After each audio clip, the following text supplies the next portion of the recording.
Okey, Assalamualaikum warahmatullahi wabarakatuh dan salam sejahtera. Baik, so dalam video ni saya nak tunjukkan bagaimana cara kita nak tukarkan testimoni atau feedback yang kita dapat menjadi satu posting yang menjual. Okay, so saya dapatkan beberapa testimoni lah dalam grup GPT Assistant kan. Okay, so ni adalah feedback yang saya dapat daripada pengguna GPT Assistant. So daripada feedback ni saya nak tukarkan dia menjadi satu posting lah. Kita nak buat dia punya copywriting dan juga kita nak buat gambar yang macam mana yang sesuai untuk kita postkan dekat dalam gambar kita tu lah. Kita nak buat gambar tu kan. Okay, so kat sini first saya buat yang baru lah, buat fresh yang baru. Tapi kalau anda dah pernah engage dengan produk anda yang sebelum-sebelum ni ke, boleh gunakan tab yang sama. Tapi ini saya buat yang baru. So, saya just beritahu je, jom bantu aku buat posting iklan based on testimoni ni, aku nak promote GPT Assistant. So, wording GPT Assistant ni, kalau dalam saya punya account ChatGPT, dia dah faham lah GPT Assistant ni apa, sebab memang dah selalu saya berinteraksi dengan dia. So, dia adalah dekat dalam memori dia tu tentang GPT Assistant ni untuk apa. Tapi sometimes dia mungkin akan salah anggap dan sebagainya lah. So kita kena betulkan balik lah kalau ada yang salah anggap. Ataupun nak lebih mudah sebenarnya adalah kita copy ataupun attachkan sekali file yang mengandungi kita punya detail-detail produk kita supaya lebih mudah untuk kita buat yang baru. That's why dalam setiap kali kita buat pre-marketing, kita buat knowledge base produk kita, saya sangat-sangat sarankan untuk anda compilekan semua, masukkan dekat dalam Google Docs, buat dalam PDF ke, and then simpankan dia dekat dalam Google Drive. Lepas tu bila nak guna, bila nak buat type yang baru, tak perlu kita nak ajar dia satu persatu lagi, just upload sahaja file kita tu, dia dah terus boleh faham apa yang penting untuk produk kita tu. So dekat dalam ni dia beritahu kita, okay, jom kita fikirkan dulu sikit chain of thought, testimoni, santai, bla bla, mesti lega. Jadi cadangan posting iklan tak best. Okay, ini tak best. So cadangan posting iklan ni tak best saja je bagi ayat macam ni, sebab nak triggerkan GPT-4o, tak nak guna lagi GPT Assistant. So dekat sini aku akan gunakan Sifu ataupun kita akan gunakan Aira dululah untuk create target audience. Siapa yang akan tertarik. Okay, saya nak tahu dulu siapa yang akan tertarik dengan feedback yang macam ini. Ayat tunggalan kamu tak apalah. Based on feedback tu, siapa target audience yang akan tertarik dengan feedback yang macam tu. So dia akan Aira V1 pula lah. Itulah guna Aira. Sepatutnya Aira V2, V3, V4. Aira, saya faham lah kenapa ada yang bagi tahu macam mana nak hilangkan benda ni kan. Sebabnya cuba buat semula, fikir betul-betul siapa yang akan tertarik dengan feedback macam tu. Okay, emosi dominan dalam testimoni, excited, lega, teruja sebab kerja jadi senang. Ini semua trigger emosi gain, bukan sebab takut tapi sebab nak jadi lebih hebat. So inilah emotional trigger yang kita boleh gunakan. Siapa yang paling perlukan gain macam ni? Owner bisnes kecil, freelancer, marketer, student, coach, trainer, konsultan kecil. Buying psikologi dia, shortcut to success, mindset, kalau boleh buat kerja lebih cepat dan canggih, why not? Level up mindset, efficiency seeker, and fear of missing out. FOMO, bila orang lain dah guna AI tu rasa takut tertinggal. Kategori prospek ikut 5 stage buyer awareness. Stage 3 dah tahu AI boleh bantu tapi belum tahu nak pilih mana. Tengah bandingkan GPT Assistant dengan kompetitor yang lain. Orang yang dah pernah guna AI sikit-sikit tapi nak tu lebih fokus untuk business result. So untuk iklan testimoni ni kita akan fokus pada ni lah, iklan retargeting lah, sama ada kita nak buat interest, desire ataupun conversion.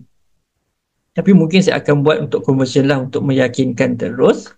Alright, so saya cut short je, tak perlu nak buat dekat Ella pun tak apa. Tapi kalau nak buat Ella, nak buat Caca, nak buat apa pun boleh juga, tak ada masalah gunanya. Tapi ini kita nak cut short, kita nak gunakan Sifu je terus. Okay, kalau macam tu, buatkan satu copywriting untuk iklan stage. So kalau macam tu, buatkan satu copywriting untuk iklan stage consideration untuk target audience ke atas ni. And then kita tengok apa yang Sifu akan bagi. Ini cut short. Kita tak ikut step by step pre-marketing yang kita buat lah. Okay, so alright boss, ini copywriting untuk iklan stage consideration, tailored ikut target audience yang kita dah bincang tadi. Order business kecil, solopreneur, freelancer, Gen Z hustler, small Gen Z founder and coach solo. So gaya bahasa santai plus professional plus yakin plus ada emotional pull. Bos jujur buat marketing seorang-seorang memang penat kan. Kalau kau tengah buat ads, content, script, closing semua sendiri, kalau ada marketing, kau memang wajib kenal GPT assistant. So ini adalah copywriting yang Sifu bagilah.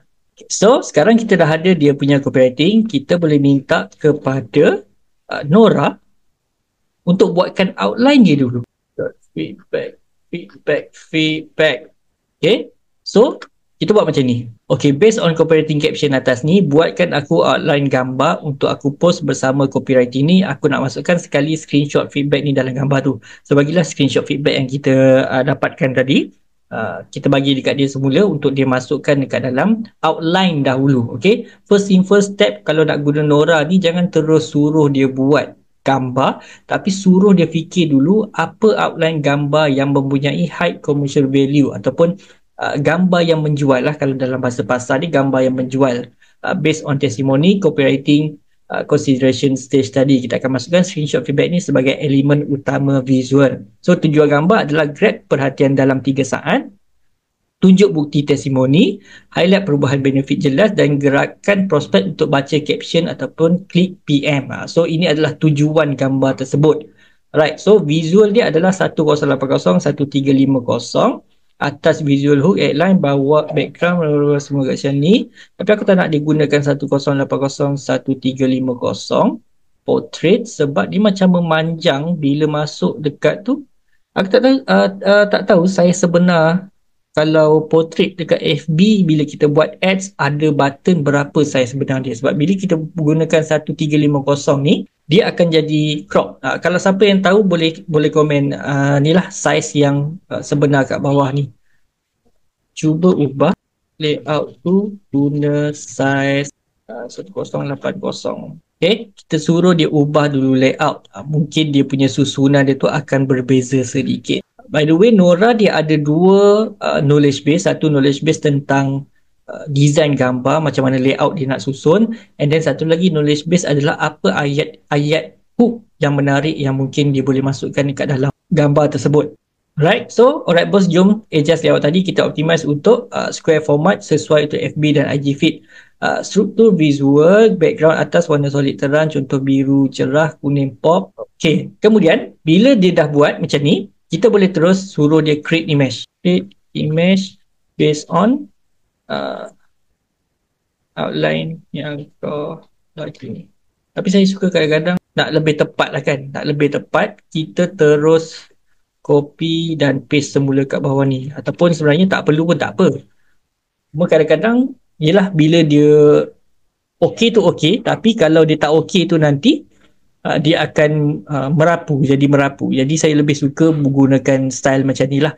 Copy paste je. Lebih mudah supaya tak perlu buat kerja 2-3 kali bila AI tu dia jadi bengong. Alright, so ini adalah image yang di-create oleh Nora V3. So dia bagi real user feedback, macam ada team marketing sendiri tapi buat seorang je, best gila guna GPT assistant, which best dulu.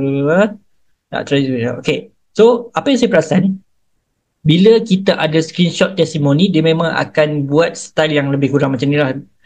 Benda-benda yang simple, tapi dia nak, sebab kita nak menonjolkan objektif kita kan. Kalau kita tengok dekat atas ni, dia kata objektif dia tu adalah tujuan gambar dia adalah grab perhatian dalam 3 saat, tunjukkan bukti testimoni real, trust trigger, highlight perubahan benefit jelas dan gerakkan prospek untuk baca PM. So dia tak ada gambar orang, tak ada gambar apa, dia just bagi straight to the point macam ni, grab attention terus dan terus tunjukkan apa poin-poin penting yang ada dekat dalam ni sambil kita nak trigger trust based on ni lah dia punya feedback yang ada dekat dalam ini. So ini dia copy paste balik gambar, dia tulis balik lah sebenarnya kan, dia buat balik tapi nampak macam kita copy paste daripada kita punya ni lah, daripada screenshot testimoni kita terus tu kan, screenshot WhatsApp kita tu. Jadi ini adalah apa yang kita akan dapat bila kita menggunakan GPT Assistant, Nora, Aira dan juga Sifu. Ini adalah gabungan di antara 3 GPT Assistant,